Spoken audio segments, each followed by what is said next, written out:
never made it, but I know what it takes. I'm motivated by a mix of emotion. Got my statement, and I'm reading it slow so I can understand it fully. Appreciate my standing, go out of this world and right on time. Oh, never in my life have I seen the sky light up like this. I'm far away from Earth and I wanna know if you exist. Mission control, do you read me? Send me my coordinates lately. Mission control, am I drifting? Tie me to someone who will love me, yeah. Wait, I think I'll last a bit longer. Fine, I'm not. Welcome everyone. Welcome everyone. Welcome everyone to another Ref Brandon and the Todd Family YouTube video. Wherever you are, whatever you may be doing, thank you so much for making Ref Brandon and the Todd Family a part of your day. We always greatly appreciate it. Today I'm going to do something I haven't done in a while, and that's just talk about some random news and notes in the sports world overall. So I'm not focusing on just one sport. I'm going to talk some about all the major sports. Any thoughts on it, please feel free to let me know, and I apologize in advance if today's video is short. But if you ever known anybody in the South that gets sick, for some reason the old Southern slang is, I'm under the weather. It's never made any sense to me. I know what it means when somebody says it, but it's never made any sense to me how you're under the weather, because everybody is technically under the weather because the weather's in the sky and we're on the ground. But anyway, today is one of those days where I feel like I'm under the weather, over the weather, through the weather, behind the weather, and all that kind of good stuff. I feel absolutely terrible, but the show must go on, as they say. So let's go ahead and talk about some sports. After Monday Night Football last night, which saw the Philadelphia Eagles suffer their first loss of the season to the Washington Fruit of the Looms, the Washington Pains, the Washington Commanders. The Eagles suffered their first loss of the season, but we're just past the halfway point of the season because we're 10 weeks into the season. And of course, it's an 18-week season now. So I could have told you back before the season started that the two best teams in the NFL at the halfway point of the season was going to be the Minnesota Vikings and the Philadelphia Eagles, but nobody would have believed me. So now you see proof that the two best teams in football are the Philadelphia Eagles and the Minnesota Vikings. I know the Eagles lost last night, but I still say they've played over their head. I still say they win that division because somebody has to, but I just don't think they're ready for no long playoff run. But it is possible because the NFC really doesn't have a great standout team. I know Minnesota's up there right now, but I'm just not a fan of Kirk Cousins. Kirk Cousins plays good until he plays somebody in a big game. You look at Kirk Cousins' career numbers in games that matter, and he's terrible. So I will not pick the Minnesota Vikings in any meaningful game until Kirk Cousins shows me he can beat a meaningful team in a meaningful time slot in a meaningful game.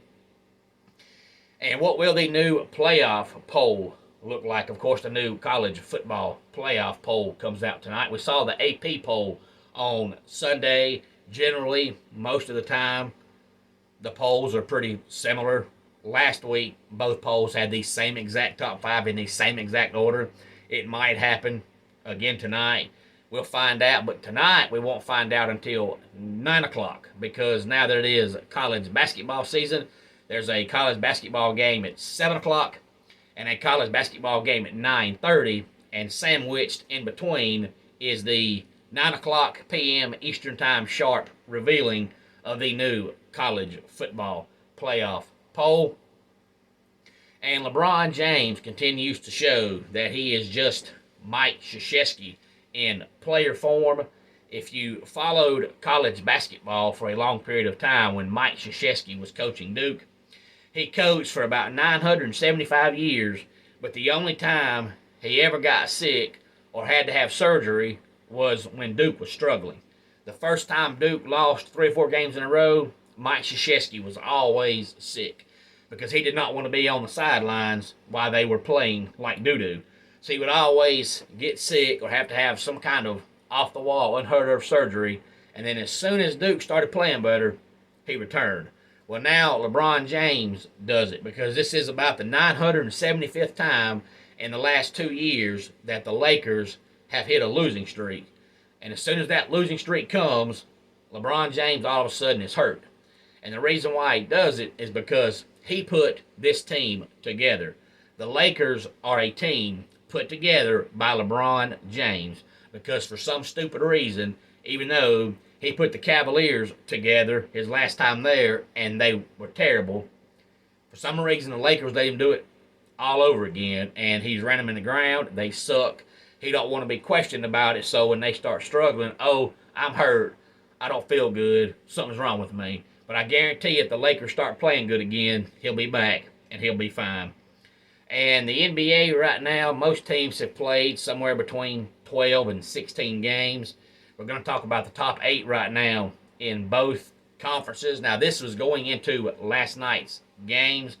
There was, I believe, 9 games on the docket last night in the NBA, including the Hawks defeating the Bucks. But the Bucks still have the best record in the NBA right now. The top 8 seeds in the Eastern Conference are the Bucks, who were 10-2 going into last night's games. The Celtics 10-3, the Hawks 8-5, the Cavaliers 8-5, the Wizards 8-6, the 76ers 7-7, the Pacers 6-6, and the Raptors 7-7.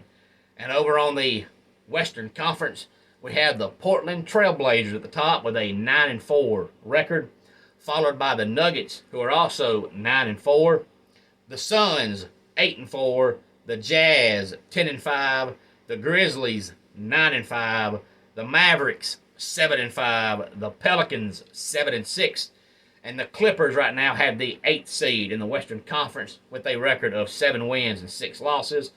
There's a rumor going around that Anthony Davis is on the trading block. If I'm the Lakers, I say go ahead and trade him because you suck, so he's not helping you, and he's hurt all the time. He's never, ever played a full season, so I say go ahead and do it. I've seen a bunch of supposed proposed trades that get Anthony Davis out of Los Angeles, so we'll wait and see if any of those happen.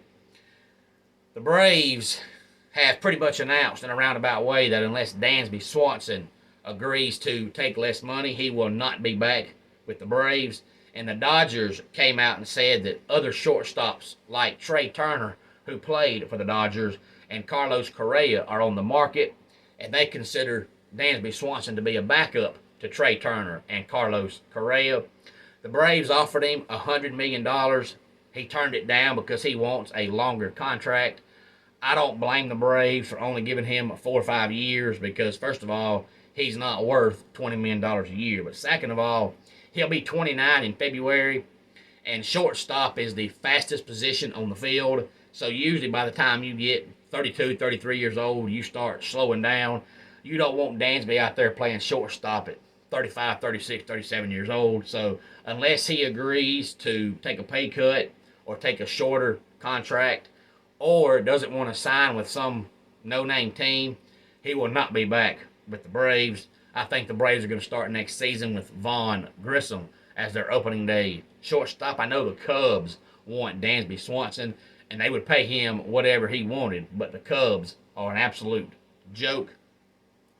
Bill O'Brien is going to interview for the Georgia Tech head coaching position as soon as the regular season ends. That's the rumor anyway. And it's funny to me because Bill O'Brien is another one of those coaches that gets job after job and sucks everywhere he goes, but continues to get jobs. I follow my man Troy Nash Baxley on Facebook, and he does one of those huge group chat rooms where it's all about collegiate sports.